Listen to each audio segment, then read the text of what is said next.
I want to ask, I'm pretty sure most of us have had a coffee before. Sometimes we can't actually survive without coffee. Some people first thing in the morning, they must have a coffee. Now when we think of coffee, what do we think of? If I were to say, for example, pizza, what would you think of? Which country would you think of? Italy. If I was to say sushi, what would you think of? Japan. So there are certain things that you associate with certain things. Now if I were to say coffee, what would we think of? Brazil. Some people might think of Colombia. Some people think of Italy. However, I just want to look a little bit first at the history of coffee. Hey, and you're going to understand that there is something Islamic about this in the end. Coffee itself, the word actually comes from Arabic. In Arabic, the words call this drink qahwa.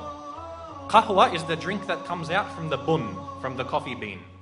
So they call this thing qahwa. Now qahwa, it comes from the verb qahiya, which means to lose one's appetite. Because the Arabs knew that when you drink a lot of coffee, khalas, you don't want to eat any more after this. So they would usually have it after their meals. Now the word qahwa, it spread from Yemen to the rest of Arabia until it went to the Ottoman Empire. Because the Arabs were the first ones to drink coffee. And the Ottomans really revolutionized coffee. I mean, Arabs like coffee. Ottomans and the Turks loved coffee. You'd find that they couldn't survive without coffee. This was every single Ottoman would be drinking it, to the point that many of the scholars of the Ottoman Empire, they stipulated that, of course, as we know as Muslims, a man has to spend on his wife. He has to supply her with a house, with food, with clothing. Otherwise, if he can't do this, it's grounds for divorce. Now, the Ottoman fuqaha also specified that he must give her enough coffee. Otherwise, it was enough to call for a divorce. So the Ottomans loved their coffee. However, the Ottomans, as most of us know, as the Turks today, they can't pronounce the letter waw.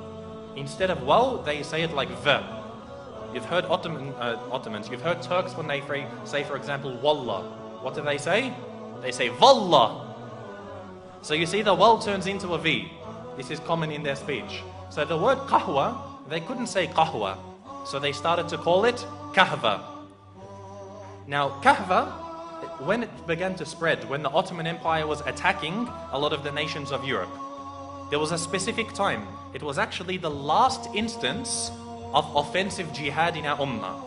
This was the last time in the history of our ummah that the Muslims made an offensive jihad, when the Ottomans were attacking Austria. So they were attacking Austria and Poland, who were united at that time. Now they were defeated in this battle. It was called the Second Siege on Vienna. So when they were defeated, as you know, when you leave the battlefield, you leave behind all of your things, the ghanima, your weapons, your treasures. And part of their ghanima, of course, was their coffee. Because even the Ottoman army, everywhere they went, they had coffee and people to make their coffee. So they left behind their bags of coffee, and the Austrians and the Polish for the first time discovered this new drink. So they asked many of the Turkish soldiers, what is this drink? So they said, this is called kahva. And so eventually it got the name kava. And then from the name kava, it turned into kafa, then into kafe. So you'd see that this drink was a Muslim drink. You see that this drink was a Muslim drink. For a long time, the Pope forbade Christians from drinking this. The Pope, he gave like a fatwa, and he said Christians are not allowed to drink coffee.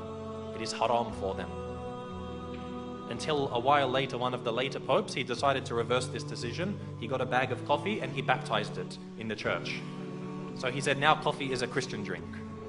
Now this story, the reason why I mentioned this is, as I said, when we start to introduce history, I like to suggest that we know nothing. Every day we drink coffee. Most of us won't even know about this Islamic history, when there was a point that just drinking coffee could get you thrown out of the Catholic Church. You'd be accused of being a Muslim. Nowadays, everyone drinks coffee, but very, very few people know about this history.